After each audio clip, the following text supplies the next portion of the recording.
তো দেখো, এই সিভিক ভলেন্টিয়ার গুলো রিক্রুটমেন্ট করা হচ্ছে এবং কি তার বিজ্ঞপ্তি প্রকাশিত করা হয়ে গেছে, কিন্তু 19 মে 2025 হচ্ছে শেষ তারিখ। সমস্ত কিছু ভিডিওর মাধ্যমে জানাবো, ভিডিওটি সম্পূর্ণ দেখতে থাকো এবং যারা নতুন রয়েছে ইউটিউব চ্যানেলে সাবস্ক্রাইব করনি করে নাও এবং পাশে থাকা বেল আইকনে প্রেস করে দেবে নতুন ভিডিওর আপডেট পাওয়ার জন্য। তাও দেখো, সিভিক ভলেন্টিয়ার নিয়োগ করা হচ্ছে 100টি, যেখানে সমস্ত চাকরি প্রার্থীরা আবেদন করতে পারবে, কিন্তু সেরকম আর নেই। আগে যেরকম অষ্টম শ্রেণীতে পাস করা ছিল সেটা আর নেই, একটা চেঞ্জ করা হয়েছে। এখন অষ্টম শ্রেণী পাসের সাথে অন্য কিছু আপনাকে কারিকুলাম জানতে হবে। সমস্ত কিছু জানাবো, দেখতে থাকবেন। দেখো বলছি, শোনো। পশ্চিমবঙ্গ সরকার দীঘার জগন্নাথ মন্দিরে ভিড় সামলানোর জন্য 100 জন সিভিক ভলেন্টিয়ার নিয়োগ করবে। আবেদনপত্র সংগ্রহ এবং জমা দিতে হবে দীঘা থানায় এবং দীঘা মোহন থানায়। প্রতিদিন সকাল 10টা থেকে বিকেল 5টা পর্যন্ত। শেষ তারিখ 19 মে 2025। আবেদনকারীদের কমপক্ষে 20 বছরের বয়স হতে হবে, অষ্টম শ্রেণী পাশ করতে হবে এবং কোনো অপরাধমূলক রেকর্ড থাকলে আবেদন গ্রহণ হবে না। এইবার এখান থেকে দেখো, এনসিসি, এনএসএস, সিভিল ডিফেন্স বা কম্পিউটার দক্ষতা থাকলে অগ্রাধিকার দেওয়া হবে। তো এইটা সব থেকে বড় গুরুত্বপূর্ণ বিষয় দেওয়া হচ্ছে।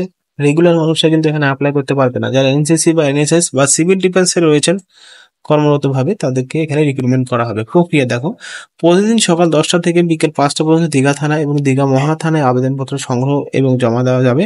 শেষ তারিখ 19 মে 2025। তারপরে কোনো আবেদন গ্রহণ করা হবে না।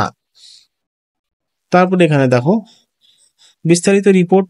পশ্চিমবঙ্গ দীঘার নবনির্মিত জগন্নাথ মন্দিরের উদ্বোধন মুখ্যমন্ত্রী মমতা বন্দ্যোপাধ্যায় করেন এবং উদ্বোধনের পর থেকে মন্দিরের চত্বরে দর্শনার্থীদের ঢল নেমেছে। ভিড় সামলানোর জন্য রাজ্য মন্ত্রিসভায় 100 জন সিভিক ভলেন্টিয়ার নিয়োগের সিদ্ধান্ত নিয়েছে এবং এই বিষয়ে একটি বিজ্ঞপ্তি জারি করা হয়েছে। নিচে বিজ্ঞপ্তির বিস্তারিত তথ্য দেওয়া হলো, মানে এই ভিডিওতে, যা সংবাদপত্রের রিপোর্ট এবং ব্যবহারিক প্রদত্ত তথ্যের ভিত্তিতে সংগৃহীত।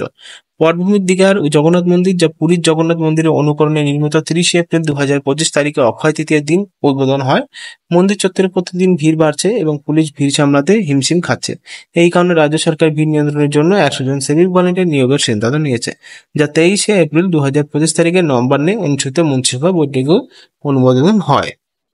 এই হলো অফিসিয়াল নোটিফিকেশনটি পাওয়া যায়নি, কিন্তু এটা হলো সেম নোটিফিকেশন। বলা হচ্ছে নিয়োগের সংস্থা 100 জন নিয়োগ নিয়োগ রিক্রুটমেন্ট করা হচ্ছে। উদ্দেশ্য দীঘার জগন্নাথ মন্দির এবং আশেপাশের ভিড় এবং যানবাহন নিয়ন্ত্রণ করা রয়েছে এর উদ্দেশ্য, মানে কাজটা আসলে এটাই রয়েছে।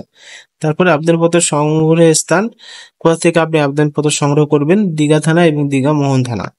আবেদন জমা দেওয়ার তারিখ প্রতিদিন সকাল 10টা থেকে বিকেল 5টা পর্যন্ত। 19 মে 2025 শেষ তারিখ রয়েছে। এবার বিষয়, বয়স কমপক্ষে 20 বছরের মধ্যে হতে হবে এবং শিক্ষাগত যোগ্যতা অষ্টম শ্রেণী পাস এবং অগ্রাধিকার যে বিষয়ে এক্সপিরিয়েন্স বা জ্ঞান থাকতে হবে সেটা হলো NSS, NSS, NCC, civil defence বা কম্পিউটার দক্ষতা থাকলে অগ্রাধিকার দেওয়া হবে। অপরাধমূলক রেকর্ড, কোনো অপরাধমূলক রেকর্ড থাকলে আবেদন গ্রহণ করা হবে না। এবার স্ট্যাটাস, মানে এখনো পর্যন্ত কতগুলো আবেদনপত্র জমা পড়েছে তা নিয়েও বিস্তারিতভাবে বলছি, ভিডিওতে শুনতে থাকুন। জেল পুলিশের একজন আধিকারিক জানিয়েছেন ইতিমধ্যে দুটো থানায় কিছু আবেদনপত্র জমা পড়েছে, যা নিয়োগ প্রক্রিয়ার শুরুতে ইঙ্গিত দেয়। এছাড়াও সংবাদপত্রের রিপোর্ট থেকে জানা যাচ্ছে যে মন্দিরের উদ্বোধনের পর থেকে প্রতিদিনই ভিড় বাড়ছে এবং এই নিয়োগ সেই সমস্যার সমাধানের জন্য গুরুত্বপূর্ণ।